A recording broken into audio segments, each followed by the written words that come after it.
pour pouvoir vivre vraiment ce que Dieu est en train de nous dire. Amen. Tout à l'heure, nous étions à Sucy-Bonneuil j'étais là-bas pour prêcher. En tout cas, Dieu s'est manifesté. L'église a été fortement bénie. Amen. Et nous rendons grâce pour ça. Amen. Amen. Voilà, nous sommes des soldats. Un soldat, des fois, ne fait pas cas de sa propre vie.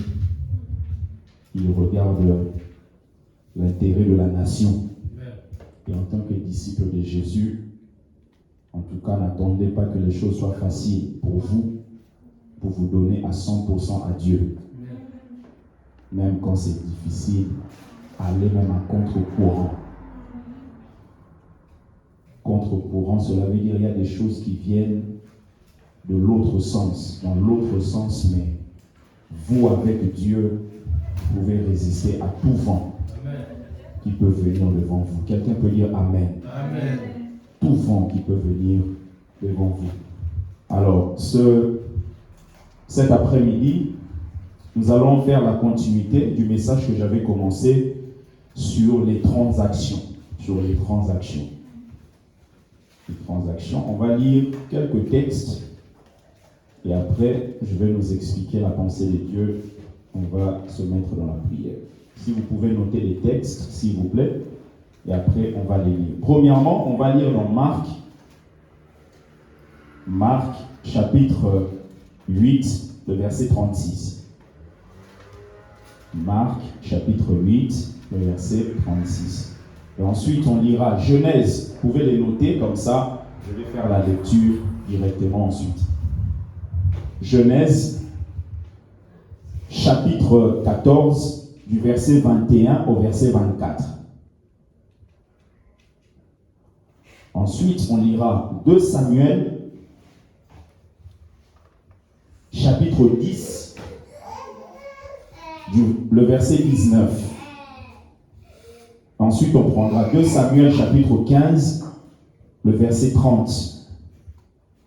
Et on finira avec 2 Rois, chapitre 5, du verset 25 au verset 27. Donc, Marc chapitre 8, le verset 36.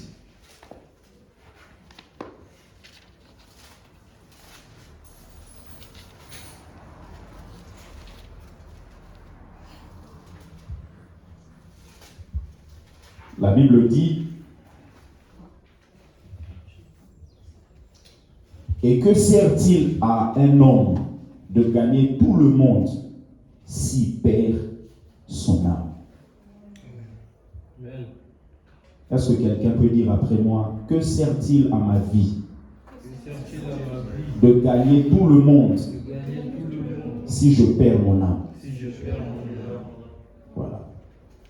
Genèse, chapitre 14.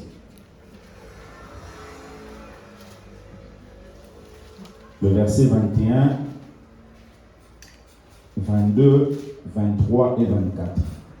Donc du verset 21 au verset 24.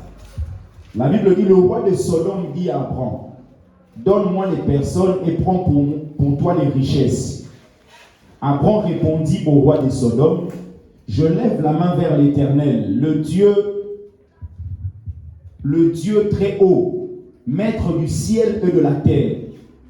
Je ne prendrai rien de tout ce qui est à toi, pas même un fil, ni un cordon de soulier, afin que tu ne dises pas: j'ai enrichi Abraham, rien pour toi.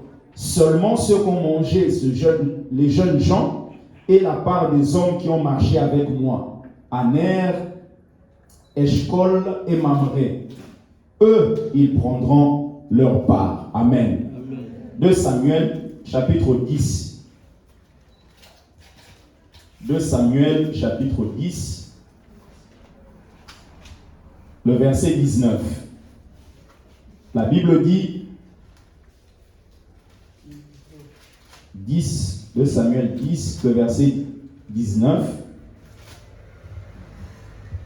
La Bible dit tous les rois soumis à Hadadézer, se voyant battus par Israël, firent la paix avec Israël et lui furent assujettis.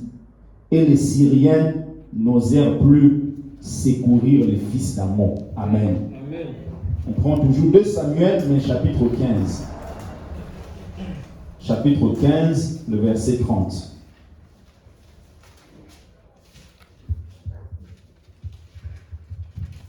La Bible dit, David monta la colline des Oliviers. Il montait en pleurant, le roi. Il montait en pleurant et la tête couverte. Et il marchait pieds nus. Et tous ceux qui étaient avec lui se couvrirent aussi la tête. Et il montait en pleurant. Amen. Amen. 2 Rois, pour terminer, 2 Rois chapitre 5, du verset 25 au verset 27.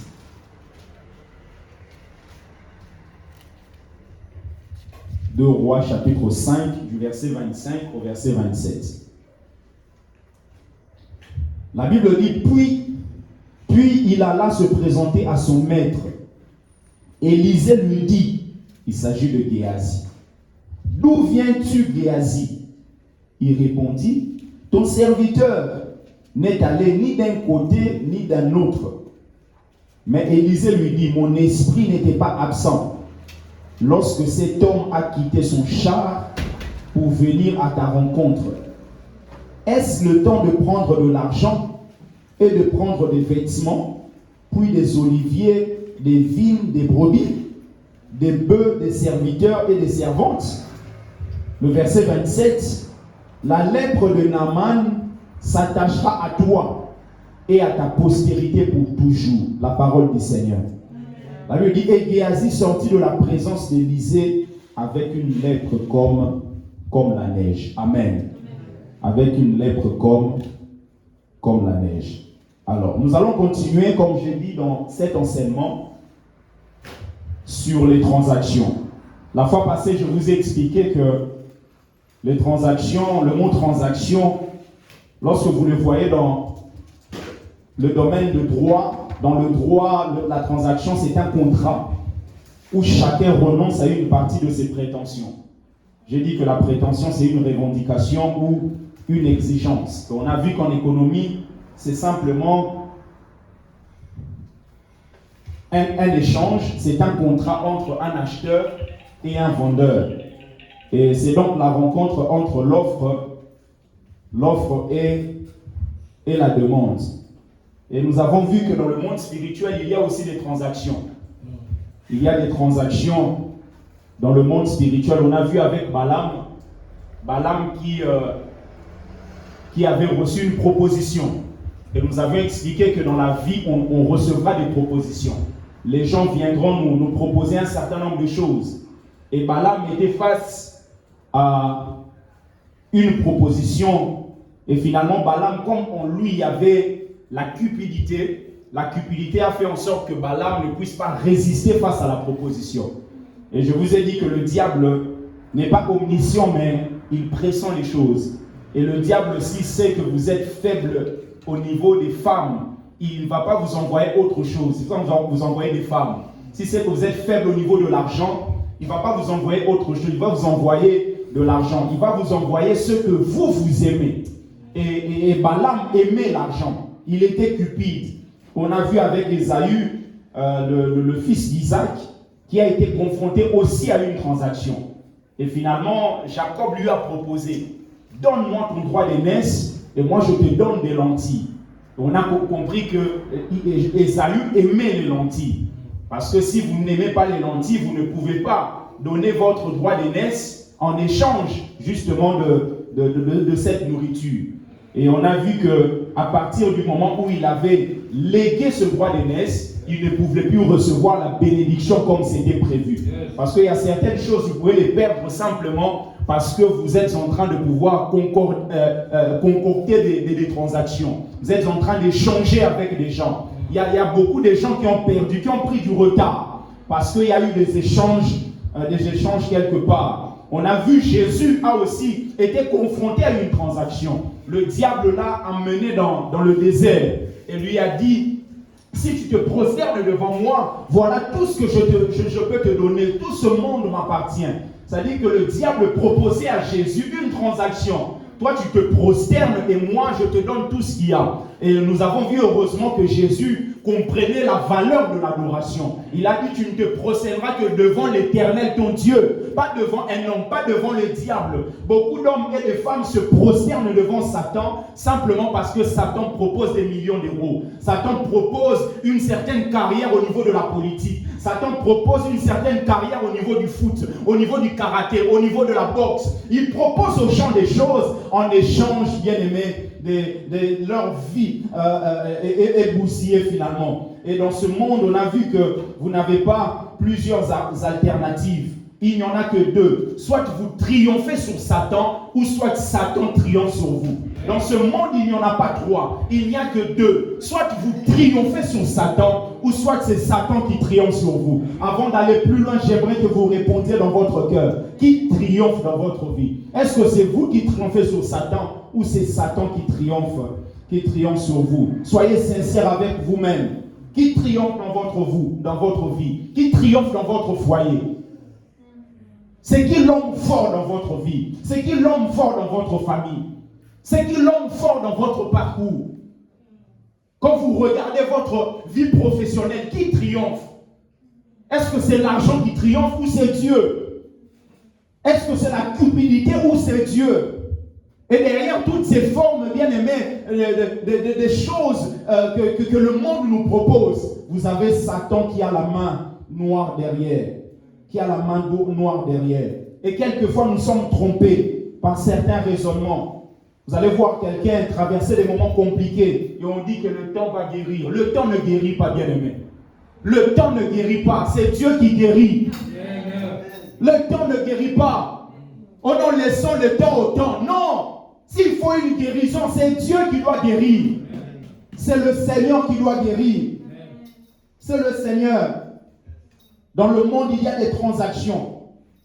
Il y en a eu, il y en aura encore. Des transactions dans ce monde peuvent s'effectuer entre le matériel et le spirituel. C'est-à-dire qu'on vous donne le matériel, vous perdez le spirituel. Ça peut être entre le spirituel et le corporel. On vous demande le corps, mais on vous prend quelque chose dans le spirituel. Ça peut être entre le spirituel et le spirituel. On vous prend quelque chose de bien que vous avez, mais spirituellement, on vous inculque les mauvaises choses. Dans Marc chapitre 8, le verset 36, la Bible dit que sert-il un homme de gagner tout le monde s'il perd son âme? Donc vous avez premièrement la présence d'un échange, d'une transaction entre le matériel et le spirituel. Que sert-il un homme de gagner tout le monde, de gagner les biens du monde, mais de l'autre côté, il perd son âme? L'âme, c'est quelque chose d'immatériel. Vous ne pouvez pas dire que j'ai vu ton âme. L'âme, c'est immatériel. C'est dans le domaine de ce qui est spirituel. Donc vous avez un échange entre le matériel et le spirituel. Jour après jour, on a des propositions entre le matériel et le spirituel. Je te donne ça, mais au retour, qu'est-ce que vous libérez? Qu'est-ce que vous libérez? Que sert-il un monde de gagner le monde entier? Que sert-il un homme d'avoir un mariage s'il perd son âme? Que sert-il un homme d'avoir des diplômes s'il perd son âme? Que sert-il un homme de gagner des marchés, de voyager à tout moment, de vivre dans un pays développé s'il perd son âme? Et vous voyez cette vérité dans la vie d'Abraham. La Bible déclare qu'Abraham a aidé pour la libération de son neveu Lot. Et lorsqu'il a aidé finalement le roi de Sodome, parce qu'il y avait une confédération de rois qui s'opposait justement à une autre confédération. Et la Bible déclare que le roi de Sodome et de Gomorrhe et les autres ont fait appel à Abraham. Et Abraham, là où il était, il a mobilisé ses hommes. La question que je me pose, pourquoi Dieu a permis? Parce que Sodome, c'est un endroit où la sodomie règne. C'est un endroit où les hommes vont avec les hommes. Il n'y avait pas juste l'homosexualité, mais c'était l'homosexualité agressive. C'était un pays rempli de choses mauvaises. Rappelez-vous lorsque Lot a eu la visitation des anges. La Bible déclare que toute la ville est venue devant Lot pour lui dire où sont les hommes qui sont venus chez toi, qu'ils sortent, que nous puissions les connaître. Les connaître là, ce n'est pas comme je connais le frère Mehdi. C'est connaître sexuellement. C'est le même mot utilisé dans Genèse pour dire Adam connut Ève. C'est-à-dire les connaître sexuellement. Vous vous rendez compte, les parents, jusqu'aux petits-enfants, tous sont venus pour dire où sont des hommes qui sont venus chez toi pour que nous puissions les connaître. À Sodome, il y a l'homosexualité. Mais comment se fait-il que Dieu permet à Abraham d'aller quand même libérer son neveu? Parce que derrière le neveu, il y a aussi tout le pays. Pourquoi Dieu le permet? Parce que Dieu ne voulait pas, en sachant que les mauvaises compagnies corrompent les bonnes mœurs. Dieu ne voulait pas que ce peuple puisse être exporté quelque part, parce que l'exportation de ce peuple signifierait que les mauvaises choses vont aller se propager. Dieu ne voulait pas qu'ils puissent s'éloigner de là où ils étaient. Dieu se dit, s'ils s'éloignent d'ici, le mal va prendre encore beaucoup d'envergure. Ils doivent rester ici parce que moi j'ai résolu de pouvoir détruire Sodome et Gomorrhe. Quelquefois, Dieu va vous demander des choses, mais dans le présent, vous n'aurez pas toutes les informations. C'est après que vous allez vous rendre compte, Dieu voulait détruire ce pays, il ne voulait pas qu'il puisse s'éloigner, donc il voulait qu'il soit là pour que tous puissent vivre son jugement. Abraham est venu pour pouvoir libérer son neveu. Il a mobilisé les hommes. Et la Bible déclare, lorsqu'il les a libérés, le roi de Sodome lui a proposé. Il dit, donne-moi des hommes, moi je te donne de l'argent, je te donne des biens. Donc vous avez une transaction entre ce qui est spirituel et ce qui est matériel. Pourquoi? Parce que derrière un homme, il y a l'âme. Quand on dit on va gagner les âmes, est-ce que vous voyez les âmes? Vous allez parler aux hommes, n'est-ce pas? Et derrière ces hommes, vous pensez que cet homme peut devenir une âme gagnée au Seigneur. Donc quand il dit, donne-moi des hommes, il parle de l'âme. C'est ainsi que la Bible dit, que sert-il un homme de prendre ce que le roi de Sodome propose, mais de l'autre côté, tu perds ton âme. Parce que lorsqu'Abraham a reçu cette proposition, il pouvait donner les hommes. Mais en donnant les hommes allaient vivre quoi? Le même jugement que Dieu avait résolu de faire sur Sodome. C'est-à-dire que ces hommes-là, si Abraham avait donné en échange des biens, ces hommes allaient vivre le jugement par rapport au pays de Sodome. Donc vous vous rendez compte que l'âme peut mourir simplement parce que vous avez des biens matériels. Abraham aurait pris des biens, mais ces hommes seraient morts. Combien d'hommes la vie de prière n'est plus? La vie de crainte de Dieu n'est plus leur partage. Parce qu'il y a eu des transactions. Il y a eu des échanges. Et le diable vient d'une manière sournoise. On l'appelle le serpent ancien. On l'appelle aussi le dragon. En fait, s'il n'agit pas comme... Parce que le dragon est fort. Il peut venir avec sa force pour briser les familles. Mais il peut venir aussi comme serpent, quelqu'un de rusé, pour venir tromper les gens, pour venir séduire les familles, séduire les vies. Et il sait, s'il vient avec des cornes, tu vas le reconnaître. Il va s'introduire derrière les gens que toi-même, tu ne peux même pas imaginer de toi-même si tu n'es pas révélé que cette personne est animée de mauvais esprits. Échange spirituel. Il a proposé à Sodome, à Abraham, certains dons dans la vie, bien aimé, il faut les refuser. Surtout si votre vie de prière n'est pas stable. Derrière les hommes, nous voyons les âmes.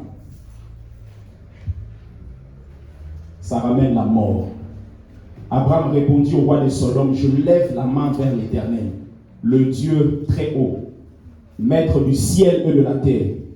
Je ne prendrai rien de tout ce qui est à toi. Je ne prendrai rien de tout ce qui est à toi.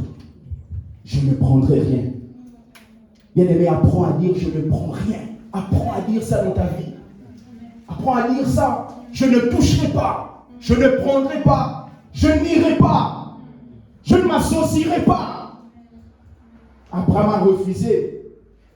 Au-delà de la réputation de Dieu, Abraham voyait cet échange comme étant quelque chose qui va ramener la mort. Il a refusé. Il a préservé la réputation de Dieu. La réputation de Dieu. Que les gens ne disent pas, voilà cette sœur, voilà ce frère, voilà cette maman. L'apôtre Paul dit aux chrétiens, il dit, c'est à cause de vous que le nom de Dieu est blasphémé parmi les païens. C'est-à-dire qu'à cause de moi, le nom de Dieu peut être insulté. Et jour après jour, l'Église, nous devons faire très attention. Abraham a préservé la réputation de Dieu. Pourquoi il a préservé la réputation de Dieu? Parce qu'il avait déjà connu Dieu comme étant El Elyon, le Dieu très haut. Le Dieu qui est au-dessus des biens. Le Dieu qui est au-dessus des richesses. Le Dieu qui est au-dessus de tout ce qui peut exister dans ce monde. Quand vous le connaissez, toutes les autres choses, vous le regardez comme ça. Vous savez, ça n'a pas la même valeur. Ça n'a pas la même valeur. Le Dieu très haut. Transaction entre le matériel et le spirituel. Il y a aussi des transactions entre le spirituel et le corporel. C'est dans le rapport sexuel. Vous savez que quand vous couchez avec quelqu'un, vous devenez un avec la personne. La Bible dit ne savez-vous pas que celui qui s'attache à la prostituée, 1 Corinthiens 6, le verset 16, celui qui s'attache à la prostituée est un seul corps avec elle. Un seul corps avec elle.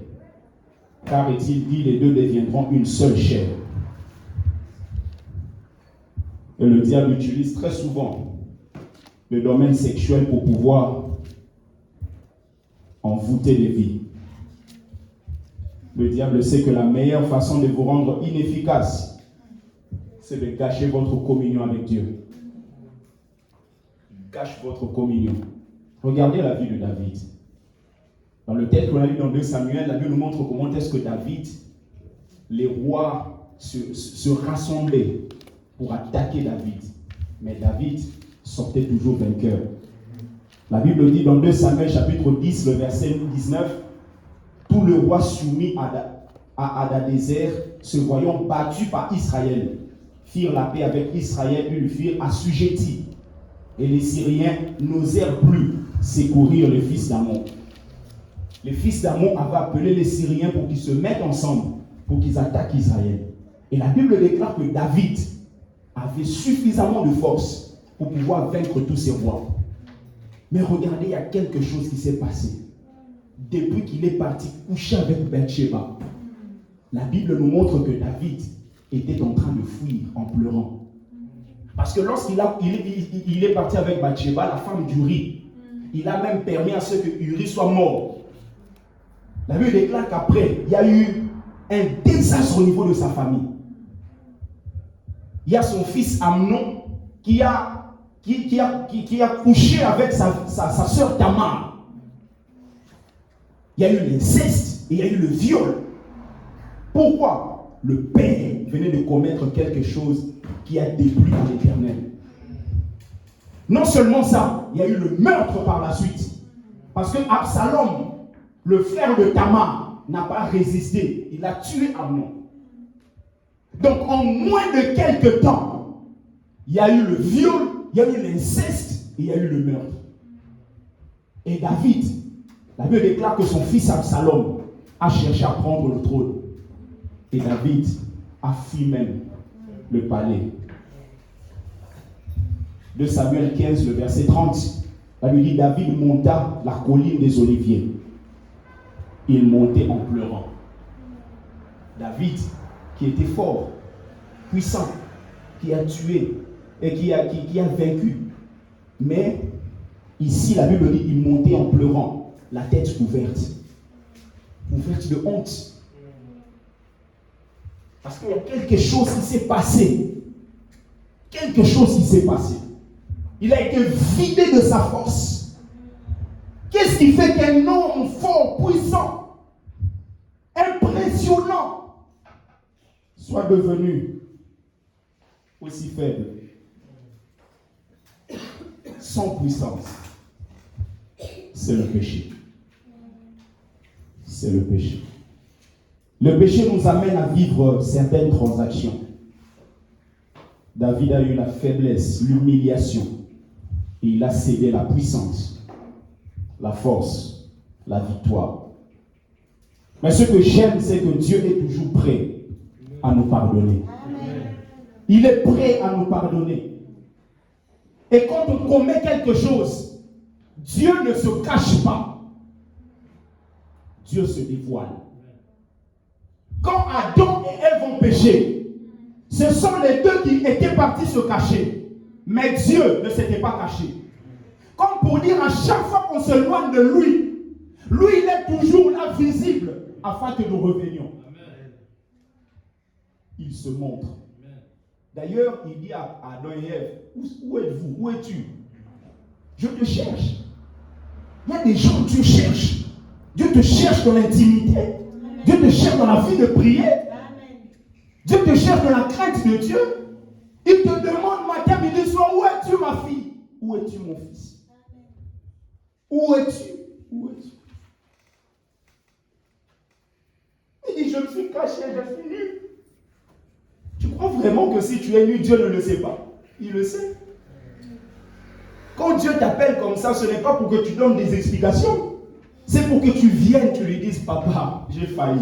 Amen. Alors restaure-moi. Amen. Restaure ma vie. Restaure ma vie. Et ce que j'aime, David n'a pas fait comme plusieurs chrétiens que nous sommes, qui n'appellent pas les choses par leur nom. David a dit à Nathan, dans 2 Samuel chapitre 12, le verset 13, David dit à Nathan, j'ai péché contre l'Éternel. Il a dit, j'ai péché. J'ai péché.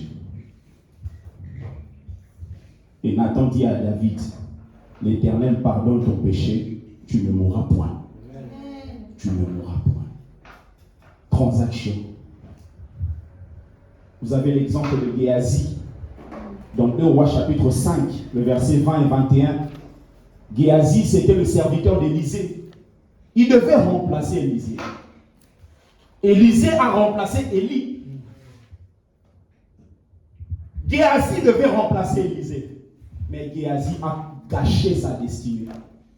Pourquoi? Parce que lorsque Naaman, cet officier, est venu, a eu sa guérison en allant se jeter dans les eaux du Jourdain 7 fois, la Bible déclare qu'à un moment, il est venu donner des biens à Élisée. Et Élisée a refusé.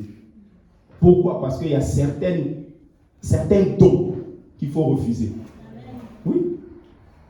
Il y a des gens qui te donnent comme ça, tu refuses. Ça peut paraître bizarre dans la société qui dit on ne refuse pas un don. Mais il y a des dons qu'il faut refuser. Parce que derrière, il y a une force de la lèpre. Et Géasi n'a pas compris ça. Géasi, par la suite, il s'est détourné, il est parti voir Naaman sur la route. Pour lui dire, tu peux donner cette richesse-là. Il y a des gens qui sont comme ça. On a vu ça à l'église. Ici, ça n'existe pas, mais dans d'autres églises, vous allez voir même, on fait appeler un pasteur, le pasteur prêche. Au lieu qu'un membre de l'église vienne d'abord chez leur pasteur, s'il y a quelque chose à dire à l'autre pasteur, vous allez voir, le membre fait directement ça. Et des fois, quand il y a grossesse, c'est là que ça revient vers le pasteur. Ça ne vient pas directement, mais ça fait directement ça. Ça ne vient pas chez papa, mais ça passe directement chez l'invité. Et quand il y a escroquerie, c'est là qu'on vient pleurer. C'est là qu'on va dire les amis du pasteur. Bien aimé, même dans le domaine du mariage, on n'est pas encore nombreux. Mais tu ne peux pas draguer quelqu'un si tu ne me vois pas ici. C'est inconcevable. Comment le frère Jason peut aller dire à une sœur, je t'aime? Oh! Sans que tu m'aies vu. Ce n'est pas pour que moi je t'oblige à te marier avec elle ou elle, non. Parce qu'il y a des choses que moi je connais, toi tu ne connais pas. Il y a un pasteur un jour, il y a un jeune frère qui est venu le voir. Papa, moi cette soeur. Oh, la soeur avait le sida. Le pasteur ne peut pas non plus dire que la soeur a le sida. Parce que le témoignage de la soeur va partir. Parce que le pasteur suivait la soeur dans les prières. Il croyait que Dieu peut la restaurer. Mais le pasteur, par les paraboles, par les phrases, il explique au frère, non, ça ne va pas aller. Et le frère a commencé même à dire aux gens, si le pasteur refuse, c'est parce qu'il a un œil sur cette soeur. Comment les gens sont méchants? Quelqu'un qui veut t'aider, te soutenir. Mais tu veux gâcher même sa réputation. Un jour, le pasteur fatigué, un peu comme ce que Dieu lui avait dit à Naaman. Il lui dit, mon frère, à moins que Dieu ne m'ait pas appelé, si Dieu m'a appelé et établi, à partir de maintenant, tu vas épouser cette sœur. Si tu ne l'épouses pas, toute sœur que tu épouseras, la première année, tu verras ce qui va t'arriver. Mais sache-le, que cette sœur a le sida. C'était comme une bombe qui tombait sur le frère. Mais c'était une parole puissante. Il a refusé, mais quand il est parti chercher, il a vu ces choses lui-même. Parce que derrière la parole d'un homme de Dieu, il y a une puissance. Il est venu, heureusement, Dieu est miséricordieux. Le pasteur a eu à prier pour lui quand il a reconnu ses erreurs et sa vie a pris un élan différent. Un élan différent. Géasi est passé par derrière, récupéré. Et finalement, en prenant ça, Élisée l'appelle et lui dit, où étais-tu? Il dit, mais je n'étais pas loin. Je n'étais pas loin. Quand vous courez derrière les richesses, vous allez finir par devenir menteur.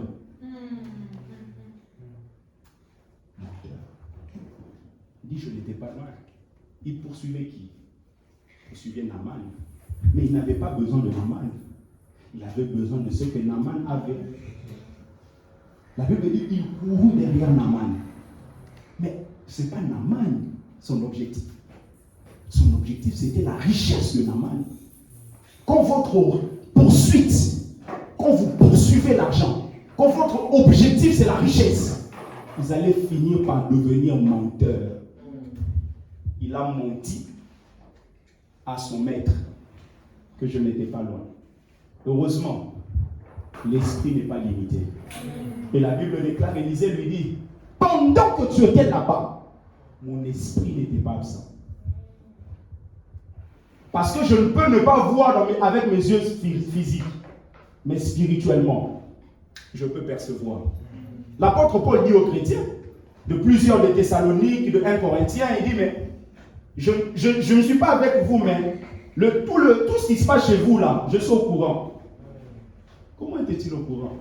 Il dit, mon esprit n'était pas absent. Parce que spirituellement, je peux ne pas être là où les décisions se prennent maintenant à l'Assemblée nationale. Mais spirituellement, je peux capter une pensée par rapport à ce qui se passe là-bas. C'est ainsi qu'un jour, par exemple, j'ai appelé un frère qui habite à Villejuif. Je lui ai dit, mais qu'est-ce qui se passe dans ton foyer? Il m'a dit, pasteur, qui t'a dit? J'ai dit, je n'ai pas besoin que quelqu'un me dise pour que je te dise ça. Parce que mes yeux physiques n'ont pas vu, mais spirituellement, j'ai vu qu'il y a quelque chose, une forme de séparation entre toi et ton mari. Spirituellement, il dit, mon esprit n'était pas absent. Et là, c'était une transaction. Parce que l'argent de Naaman, c'était égal lèpre. Parce qu'il y a certaines richesses qui portent des noms. Certaines richesses portent la stérilité. Certaines richesses portent la malédiction héréditaire. Certaines richesses portent des noms comme la pauvreté. Cette richesse portait le nom de la lèpre. Aussi longtemps tant qu'il n'avait pas touché, la lèpre n'était pas venue sur lui. En touchant ça, la lèpre est arrivée. La lèpre est arrivée. Et malheureusement, plusieurs personnes expérimentent la lèpre. Il lui dit, ce n'était pas encore le moment. Ce n'était pas encore le moment. Élisée lui dit ça. Parce que certaines choses, tu dois prendre, mais pas maintenant. Tu vas connaître une femme, mais pas maintenant. Tu vas connaître un homme, mais pas maintenant.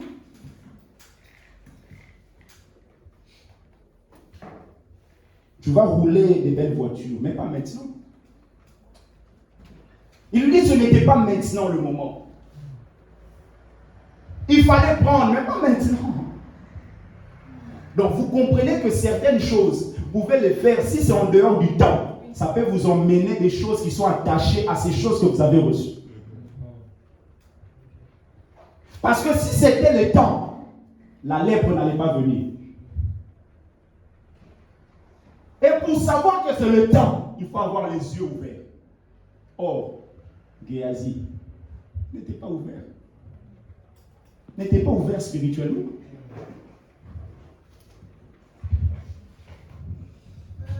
Tu dois diriger l'église.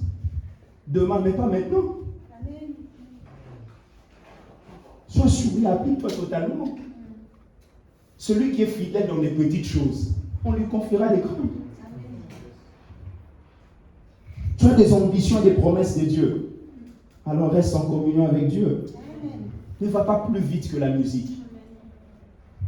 Dieu est le Dieu de processus. Géasi, en hébreu, son nom signifie vallée de la vision. Vallée de la vision. C'est quoi une vallée? C'est un endroit entre deux montagnes. Ça monte, et vous êtes là. Autrement dit, vous avez du mal à voir ce qu'il y a devant, et vous avez du mal à voir votre passé. Il y a des gens qui font des choses. Maman, vous leur posez des questions. Vous vous rendez compte de votre passé ou pas? Vous vous rendez compte de là où Dieu vous a pris ou pas? Est-ce que vous vous rendez compte de là où Dieu vous a pris dans votre famille? Est-ce que vous vous rendez compte de là où Dieu vous a récupéré? Parce qu'ils se retrouvent dans une vallée. Leur vision est bloquée par cette montagne, est bloquée par l'autre montagne. Non seulement ils ne voient pas le passé, mais non plus, ils n'ont pas de perspective d'avenir. Géasi, ton avenir est glorieux. Demain, tu vas remplacer le grand prophète Élisée. Celui qui a fait doublement le miracle que Élie a fait. Et lorsqu'il est mort, les miracles continuent. On enterrait quelqu'un, mais cette personne a touché les os d'Élisée. La personne est revenue à la vie. Remplacer un tel homme. Tu veux cacher ça à cause de certaines richesses. Malgré ces échanges, peut-être tu as eu à accomplir, à réaliser ces échanges. Mais Dieu te donne la possibilité de tout prendre et de te décharger. Amen. Il dit, venez à moi, vous tous qui êtes fatigués, chargés, je vous donnerai du repos. Amen. Fatigué de la lèpre, fatigué de la défaite comme David, fatigué de la malédiction, de la pauvreté, fatigué de la confusion, fatigué des mauvaises habitudes que vous avez eues depuis qu'on vous a même imposé des mains chez un certain serviteur de Dieu. L'histoire d'imposition de main, là, il faut faire très attention. Vous sortez de cette église, n'allez pas donner votre tête à n'importe qui. On a eu une sœur le jour où un pasteur est venu dans notre église, lui a imposé les mains. Depuis ce jour-là, les affaires de la sœur ont fait comme ça. il a fallu des prières et que notre pasteur puisse l'imposer encore les mains en déclarant un certain nombre de choses. L'imposition des mains transmet des choses. Le bouc Azazel, on l'imposait les mains en déclarant les péchés des enfants d'Israël. Et il était renvoyé dans le désert. Depuis que tu as vécu ça, alors Dieu te dit, tu peux venir à lui. Il peut te décharger. Te décharger depuis que tu as eu à connaître une certaine amitié avec quelqu'un, une certaine relation. Tu es chargé de la maladie, chargé de culpabilité, chargé d'angoisse. Alors Dieu te dit, viens à moi, toi qui es fatigué. Dieu est capable de te rétablir. La Bible dit qu'il a rétabli Job dans son premier état. Il n'y a que Dieu qui peut faire ça. Les chirurgiens, quand ils passent, il y a des traces. Mais quand Dieu répare, même les traces, bien aimées, s'enlèvent. Il va te réparer dans ton premier état. Dans ton premier état. Il dit, je vous remplacerai les années qu'ont dévoré les sauterelles. Combien d'années les sauterelles ont dévoré? Tu as perdu 6 mois, 1 an, 2 ans, 3 ans. Dieu te dit, il va remplacer ça. Il dit, je remplacerai les années qu'ont dévoré les sauterelles. Le Gélec, le Hazi, le Gazam. Je vous remplacerai. Pour finir, Job, malgré le fait que Satan avait eu à toucher un certain nombre de choses, mais il n'a pas réussi à tuer Job.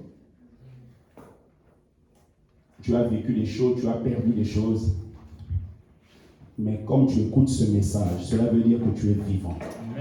Alors Dieu va te rétablir. Dieu va te rétablir. Il y a des gens qui ont perdu, mais d'une manière inconsciente. Tu as perdu quelque chose. Il y a des gens, même des tontons, des familles, qui distribuent de l'argent.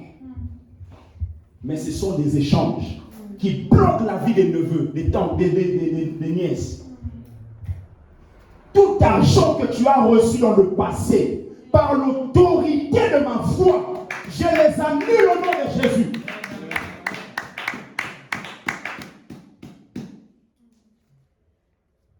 Des échanges qui ont été effectués.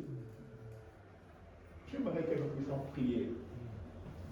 Parce que nous devons être libres et vivre le repos. Amen.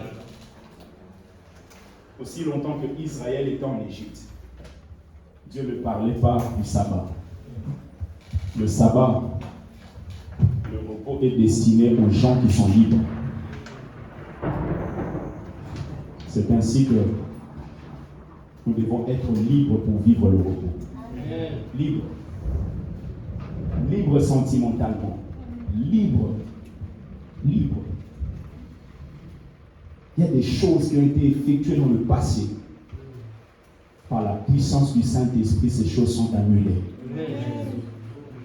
Est-ce que quelqu'un peut commencer à prier? Prions au nom de Jésus.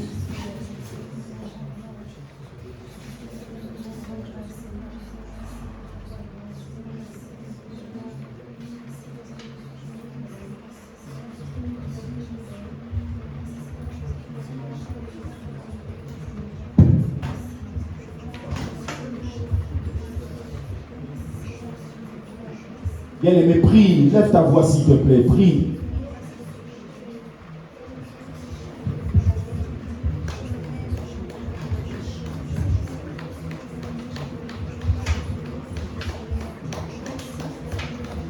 Mettons-nous debout s'il vous plaît, prions Dieu, prions Dieu, prions Dieu.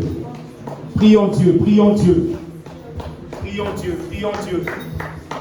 Prions Dieu, prions Dieu, prions Dieu, prions Dieu. Bien-aimé, prie, prie le Seigneur, prie le Seigneur.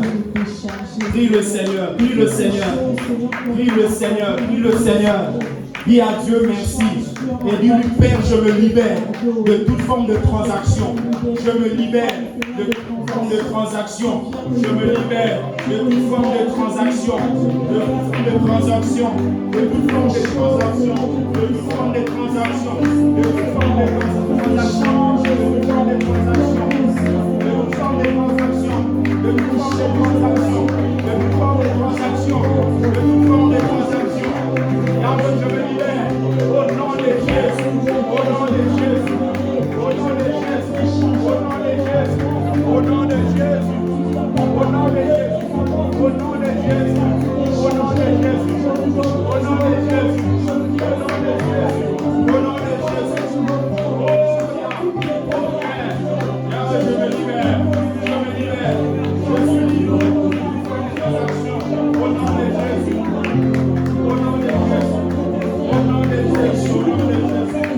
Au nom de Jésus.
dévorer la sauterelle. Il remplace dans la vie d'une jeune fille, dans la vie d'un jeune homme, dans la vie d'une maman. Dieu remplace, Dieu remplace, Dieu remplace, Dieu remplace, Dieu remplace, Dieu remplace, Dieu remplace. Tu n'as pas besoin d'aller récupérer chez Satan. restaurer Job. Job n'a pas récupéré des choses chez Adam. Ils ont pris, c'est vrai. Mais maintenant, Dieu te redonne. Dieu te restaure. Dieu te restaure. Il te restaure ta vie de prière. Il te restaure la crainte de Dieu. Il te restaure la crainte de Dieu. Il te restaure la crainte de Dieu. Il te restaure maintenant. Vis la restauration maintenant. Vis la restauration maintenant. Le Dieu qui guérit. Le Dieu qui guérit. Il y a une onction de la guérison qui guérit dans cette salle. En sortant de ce lieu, vous ne serez plus jamais les mêmes. Vous ne serez plus jamais les mêmes. Vous ne serez plus jamais les mêmes. Vous ne serez plus jamais les mêmes.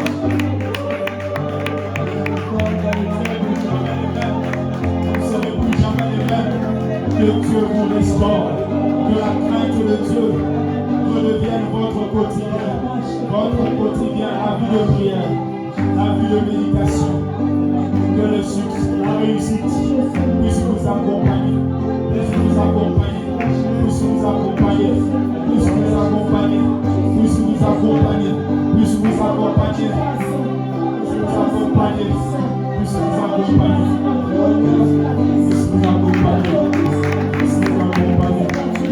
Puisse vous accompagner. Puisse vous accompagner.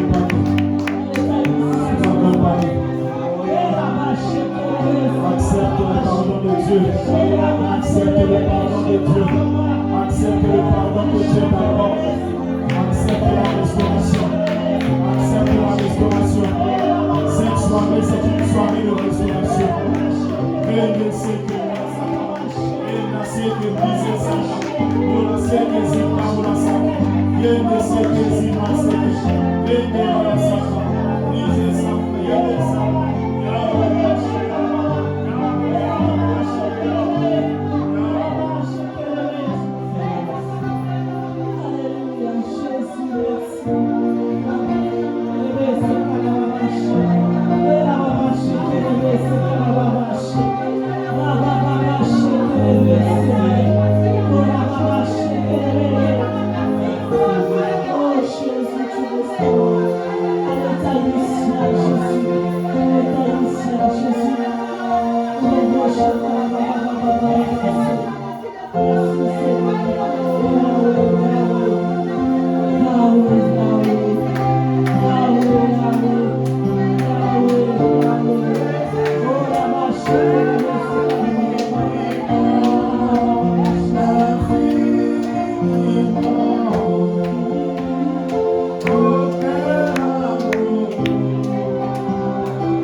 plus que la culpabilité ne te dérange plus.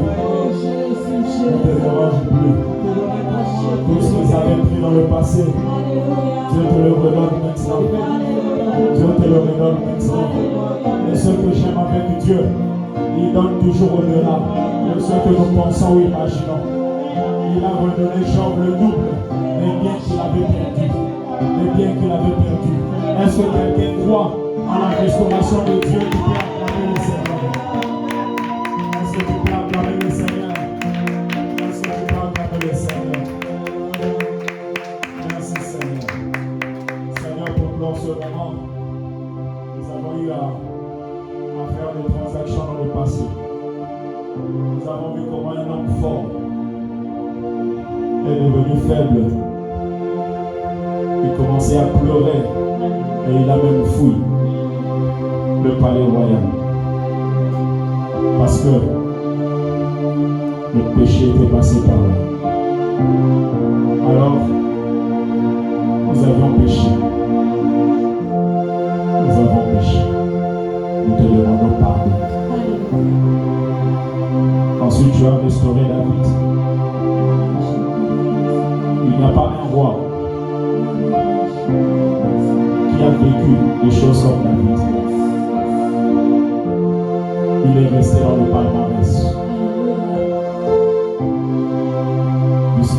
De la sorte même que Jésus, on l'appelle fils de David.